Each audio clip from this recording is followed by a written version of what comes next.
নমস্কার। সবাই দেখো মার জন্য কি রান্না করেছি। ডাল দিয়ে শিম বানালাম।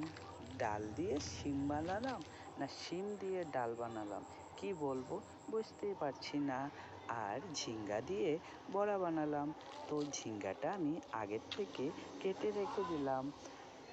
আর বাঙ্গন মাছ বানিয়েছি।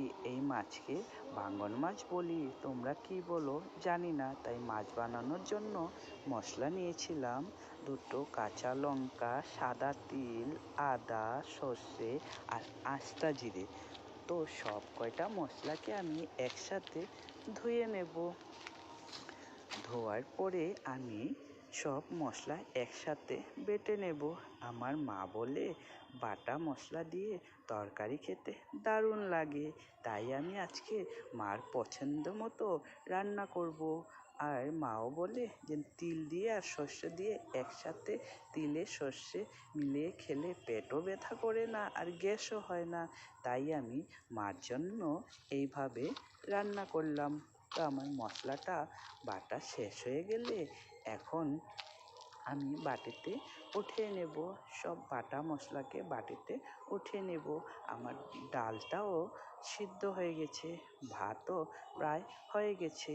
তো আমি বাটা মশলাকে মাছের উপরে দিয়ে দেব। মশলাগুলি দেওয়ার পরে আমি আধা চামচ হলুদের গুঁড়ো দিয়ে দেব। হলুদের গুঁড়ো দেওয়া হলে তারপরে অল্প করে লঙ্কার গুঁড়ো দিয়ে দেব।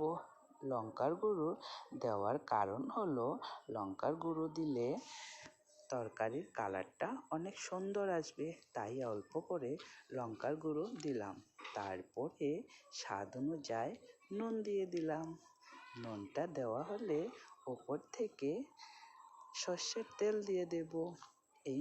এইভাবে মাছ বানাতে তেলটা অল্প বেশি লাগে, তাই আমি ওপর থেকে সর্ষের তেল দিয়ে দিলাম।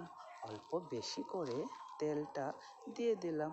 তেলটা দেওয়া হলে আমি মশলার সাথে নুনের সাথে একসাথে মাছ মেখে নেব।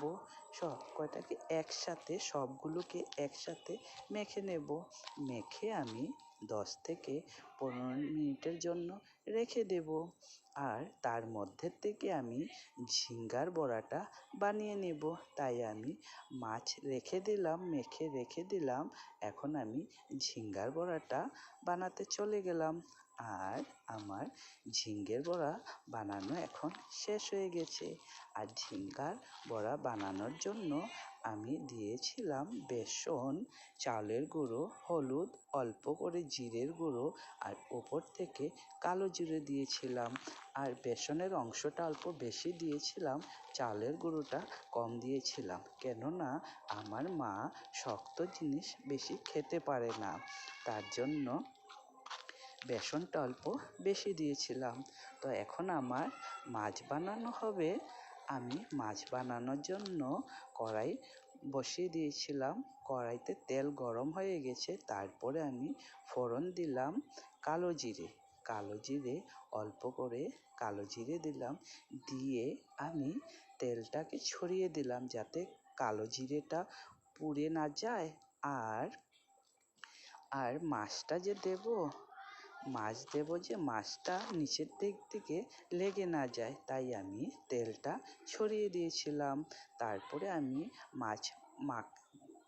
মাছ মেখেছিলাম সব মশলাকে আমি দিয়ে দিলাম। দিয়ে আমি ছেনি দিয়ে লাড়াবো না, আমি কড়াইটা ধরে লাড়িয়ে দিচ্ছি। কেননা ছেনি দিয়ে লাড়ালে হতে পারে মাছটা ভেঙে যেতে পারে। তাই আমি ছেনি দিয়ে না উল্টিয়ে আমি কড়াইটা ধরে মাছটাকে অল্প লাড়াচাড়া করে দিলাম। তারপরে আমি একটা লঙ্কা নিয়ে নিলাম। একটা লঙ্কাকে দুটো টুকরা করে দিয়ে দিলাম। দিয়ে উপর দিক থেকে অল্প করে চিনি দিয়ে দিলাম। চিনি দেওয়ার কারণ হলো চিনি দিলে তরকারির রঙটা অনেক সুন্দর আসে, তাই আমি চিনি দিলাম। তারপরে অল্প করে জল দিয়ে দিলাম। জল দেওয়ার কারণ হলো মাছটা ভালোভাবে সিদ্ধ হবে, তাই আমি অল্প করে জল দিয়ে দিলাম। জল দিয়ে আর চিনি দিয়ে অল্প করে মাছটাকে নাড়িয়ে চাড়িয়ে দিলাম। দেখলাম নিচের দিক থেকে মাছটা পুড়ে গেল নাকি তার জন্য নাড়িয়ে চাড়িয়ে দিলাম। তো আমার মাছ তরকারিও রান্না শেষ হয়ে গেছে, আমি নামিয়ে নিলাম। নামিয়ে ওপর দিক থেকে ধনিয়ার কুচি দিয়ে দিলাম।